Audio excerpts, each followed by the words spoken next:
So for our sanguines, of course, their great goal in life is to have fun and to have approval and appreciation. And so at the holidays, with things being busy, and of course we have all these dazzling things, whether it's catalogs or we go out into the stores, and it's so easy for a sanguine to start out bubbly and excited and feeling good about the holidays, but then they see what everybody else has and what everybody else is doing, and they start thinking other people are having more fun than they are, and suddenly it diminishes. They go from feeling like they have to feeling like they don't have.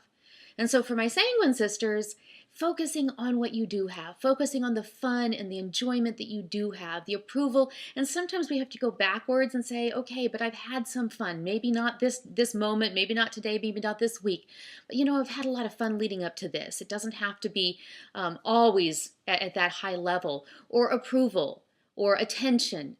So often, sanguines are like cracked cups where the love is poured in and it pours right out the bottom. And to realize, I am God's masterpiece. And that means I don't have to be seeking approval. I don't have to be seeking attention from people all the time. And maybe you go to a party and you really aren't getting that much attention. To make it a time to give it out. To say, I've had it, and so I'm going to give it.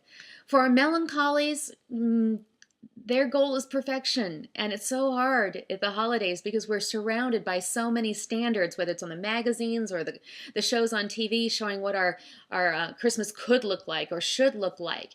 And so for the melancholy, it's so easy to not be satisfied unless that standard of perfection has been reached. And of course, the bar keeps going higher and higher and higher with all these other opportunities and options that we see.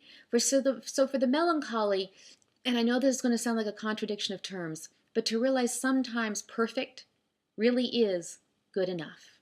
And to be able to let go of that absolute perfection and say, you know what? Yeah, this is good enough. And I'm going to let go, and I'm going to be happy with what I have right now, rather than continuing to strive and grasp and worry about what I don't have, because it's out there. I'm only at 85%. I want to get to 90, 100, 110%. Sometimes 85% is really good. And so to look at the holidays and to say, good enough. That's going to be my standard of perfection. For our cholerics, whose goal in life is control and achievement and appreciation, it's very easy during the holidays to just move from one thing to another. Check, check, check. Okay, so we had this last night. Now we have this today. Now we have this tomorrow. And never really be present. Cholerics of all personalities have the danger of being human doings rather than being human beings. And so part of being in the moment and part of focusing on what we do have rather than what we don't have, because for the choleric, that next event, that next thing to check off is what she doesn't have. Part of learning to focus on what we do have is learning to be present in the moment, to be fully present.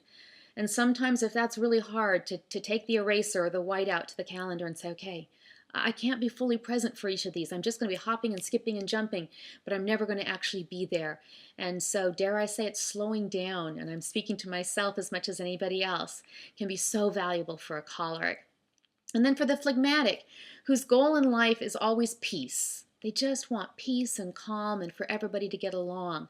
And this can be tough at the holidays because we've got so much going on and so many people that are rubbing up against each other, and you put a lot of people in the same room with different personalities, different expectations. You add some travel, you add some gifts, you add tired children and tired adults, and peace on earth may not be the easiest thing to have. And so many times the phlegmatic will kind of shut down and withdraw, and they really are mourning what they don't have because they just want that calm and that peace and everybody getting along. And so for the phlegmatic, realizing that sometimes the messiness and the chaos and even the conflict of life is normal. And to focus on, okay, everybody is here. They may not be getting along perfectly, but for some people, conflict and arguing is the way they communicate and the way they discuss. And so learning to be okay and learning to say, okay, I'm going to be peaceful, even if the people all around me aren't being peaceful the way I would want them to be, is a way of being able to focus on what a phlegmatic does have rather than what they don't have. So as you go into this holiday season, I know it's a couple of months away, and I've started this challenge for myself because I need practice. I don't do the holidays really well because I let them blindside me. So the reason I'm taking October to do all of this is because I don't want to be blindsided this year. So instead of opening up catalogs and a whole set of expectations, I'm not saying you shouldn't browse catalogs, I'm just using them as a metaphor for opening up this Pandora's box of, oh, look what I don't have, what I don't have, what I don't have. Remembering that we are God's masterpiece. He has made us, and so externally and internally, we are who He needs us to be. We have everything that we need to have. And to use this as a reminder this season, to focus on what we do have rather than what we don't have.